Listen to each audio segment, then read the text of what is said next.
네, 여야 대선 후보들은 마지막 유세까지 온 힘을 다해 국민께 한 표를 호소했고 이제는 유권자의 최종 선택 결과를 기다리고 있습니다. 청와대가 보이는 YTN 광화문 스튜디오 연결해서 이번 대선 상황 정리해 보겠습니다. 박광열 앵커 전해주시죠.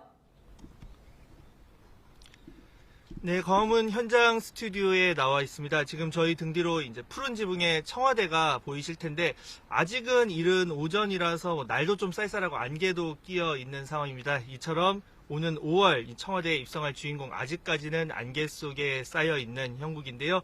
네, 자세한 내용 정치부 권민석 기자와 함께 짚어보겠습니다. 네, 권 기자 어서 오세요. 네, 안녕하세요. 네, 자, 권 기자 어제 잠은 좀 잘 주무셨습니까? 어제까지 새벽에 이제 일을 한다고 예. 잠을 잘 많이 못 잤습니다.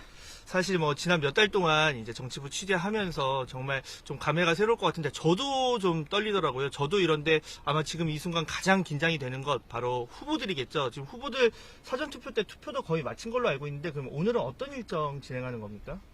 네, 오늘은 별다른 일정 없이 대부분 자택에 머무는데요. 민주당 이재명, 국민의힘 윤석열 후보는 오늘 공식 일정 없이 자택에 머물고 있습니다. 정의당 심상정 후보만 오늘 오전 9시 반에 남양주 마석 모란공원에서 고 노회찬 전 의원 묘소를 참배할 예정입니다. 공식 선거운동 22일간 후보들은 전국 8도를 누비면서 열과 성을 다한 만큼 오늘만큼은 유권자 한 사람으로 돌아가서 휴식을 좀 취하게 됩니다. 이재명, 윤석열 후보는 저녁까지도 별다른 일정 없이 자택에서 휴식하면서 투개표 상황을 지켜보고 심상정 후보만 여의도 정의당사에서 당직자들과 함께 출구조사 결과를 시청합니다. 네, 그러니까 보통 저녁 7시 반에 투표 끝나면 각 캠프 이제 연결을 할 텐데 그때는 심상정 후보만 화면에 잡히게 되겠네요. 그렇죠. 예. 자, 공식 선거운동이 어젯밤 12시까지였는데 아무래도 막판이 다가올수록 이제 후보들 정말 1분 1초가 아까웠을 것 같은데 마지막 메시지 굉장히 중요했을 것 같아요. 각 후보들 어떤 내용을 좀 냈습니까? 네. 민주당 이재명, 정의당 심상정 후보 각각 홍익대 앞에서 마지막 유세를 가졌습니다. 국민의힘 윤석열 후보는 강남역에서 마지막 유세를 했는데 후보별로 메시지도 확연하게 갈렸습니다. 이재명 후보는 그동안 난타전을 주고받은 윤석열 후보를 향해서 누가 당선되든 마음을 모아서 미래로 나가자. 윤석열 후보는 강남역에 모인 청년들을 향해서 청년의 꿈이 좌절되지 않는 나라를 만들겠다고 강조했고요. 마지막 심상정 후보는 누구를 반대하거나 싫어서 찍는 표로는 현실을 바꿀 수 없다면서 소신 투표를 강조했습니다. 차례로 들어보겠습니다.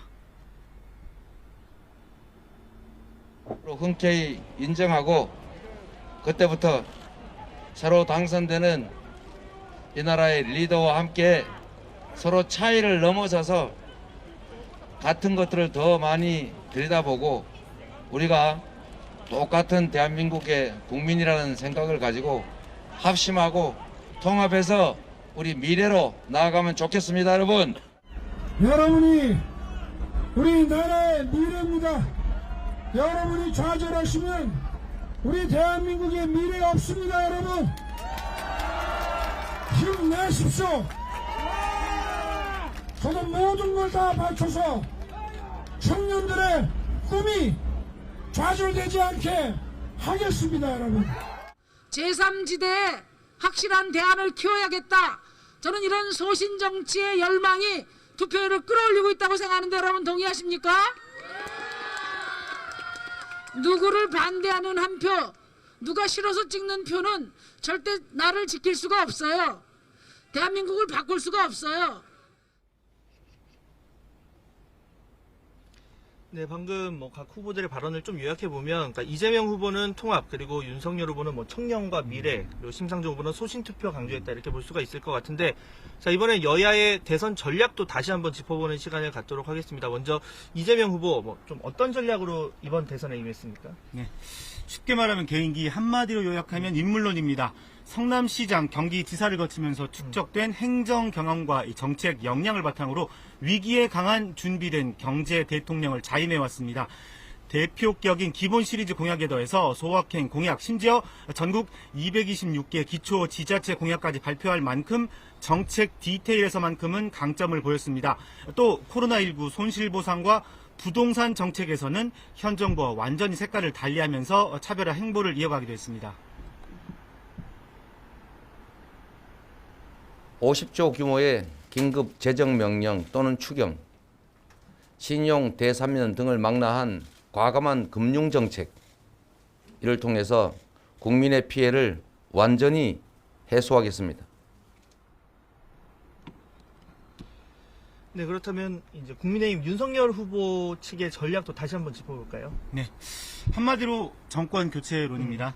코로나 방역과 민생 경제 위기, 남북관계 경색 등 현 정부의 실책을 반복적으로 부각하면서 반드시 이번에 정권을 바꿔야 한다, 이렇게 목소리를 높였습니다. 윤 후보는 유세 기간 내내 정부 여당을 향해서 거침없는 비판을 쏟아냈는데요. 아슬아슬했습니다. 정부가 부동산 정책으로 집 있는 사람과 없는 사람을 갈라쳤다. 철진한 운동권 이념에 사로잡힌 민주당 586 세력이 나라 망쳤다는 등 줄곧 날을 세워왔습니다. 자기 집 소유하게 되면 보수화돼서 민주당 안 찍는다고 이렇게 집값 올린 거 아닙니까? 그래서 세금도 올라가고 보험료도 올라가고.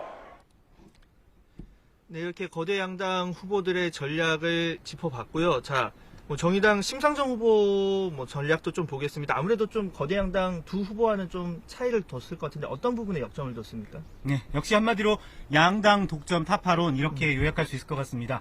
국민의당 안철수 대표가 윤석열 후보와 단일화하면서 삼지대 후보는 자신만 남았다. 그래서 수십 년 교대만 거듭해온 양당 정치를 깨려면 진보 후보에게 소신 투표해야 한다고 마지막까지 호소했습니다.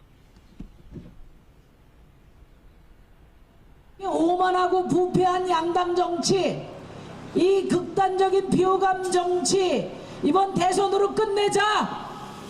제3지대 정권 교체에 교두보를 마련해 주자.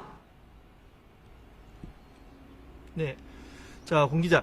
지난 3일부터 이제 여론조사 결과는 인용을 하고 뭐 공표할 수 없게 됐죠, 지금. 그런데 여야 할 것 없이 지금 다양한 판세 분석이 나오고 있거든요. 그런데 뭐 여론조사 결과를 인용할 수 없다 보니까 뭐 현장 분위기가 어땠다, 후보들 표정이 어떻더라, 기세가 어떻더라, 이렇게 다양한 근거를 이야기하고 있는데 좀 이런 부분 맞는지를 보는 것도 굉장히 좀 아주 이번 대선에 재미가 될 것 같아요. 판세 분석 좀 정리를 해주신다면요. 예상 지지율 격차만 조금 다를 뿐이고 여야 모두 승리를 자신하고 있습니다. 일단 민주당은 1에서 3%포인트 차 신승을 예상하고 있습니다.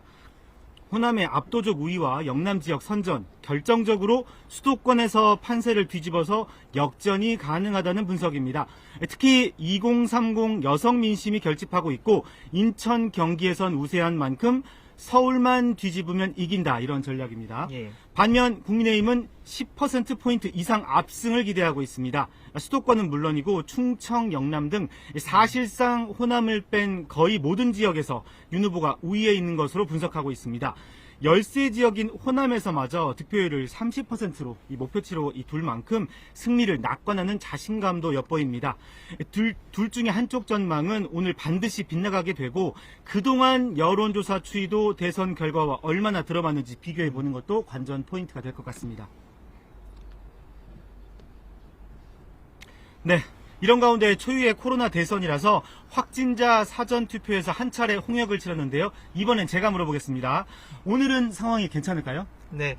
자, 뭐 오늘 본투표 방식, 지난 4일과 5일 사전투표 때와는 조금 달라졌는데, 사실 4일과 5일 이제 사전투표 당시에 확진자, 격리자 투표 과정에서 좀 미진한 부분이 있었죠. 그래서 뭐 소쿠리, 바구니 투표다 이런 비판까지 일기도 했는데, 이번에는 확진자, 격리자도 이제 비확진자와 똑같은 방식으로 직접 투표함에 투표용지를 넣게 됩니다. 대신에 이제 오후 6시부터 7시 반까지 90분 동안만 별도로 투표를 하게 되고요. 뭐 당연히 이동할 때 대중교통 이용은 금지가 되고, 뭐 걸어서 또는 본인 차량 이용하거나 이동 안 된다면 방역 택시 등을 부르는 방안 등이 있을 수가 있겠고요.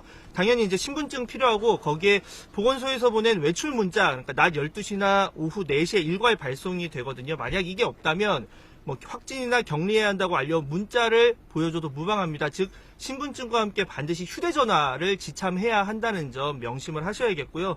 자, 문제는 확진자 추이인데 사실 뭐 지난 4일부터 어제까지 최근 5일 동안 발표된 뭐 확진자 수만 117만 명이 넘겼고 또 오늘 발표된 것도 30만 넘지 않았습니까? 그만큼 지금 확진자, 격리자 많은 상황인데요. 오늘 투표소 이 1시간 반 동안 과연 이 많은 분들이 얼마나 몰릴지 예상이 쉽지 않은 상황입니다. 일단 선관위에서는 인력 그리고 기표소 최대한 뭐 인적 물적 지원 동원하겠다고 밝히고는 있는데 증상이 있는 확진자가 야외에서 또 오래 계시면 몸 상태 안 좋아지실 수도 있고 뭐 투표를 마치고 혹시 돌아가는 사람들이랑 뭐 동선이 겹칠 수도 있는 만큼 우려도 여전히 제기되고 있는 상황입니다. 네. 또 사전 투표율이 높아서 출구조사 결과 예측이 예전보다 훨씬 어려워졌다는 분석도 있는데 당선자 윤곽 언제쯤 알 수 있을까요? 보통은 오후 6시가 되면 이제 이제 출구조사 결과가 나오면서 어느 정도 이제 가늠을 할 수가 있었는데 이번에는 코로나 확진자 그리고 격리자 투표가 1시간 반 있는 만큼 7시 반부터 이제 출구조사 발표가 되고 그만큼 개표도 늦춰집니다.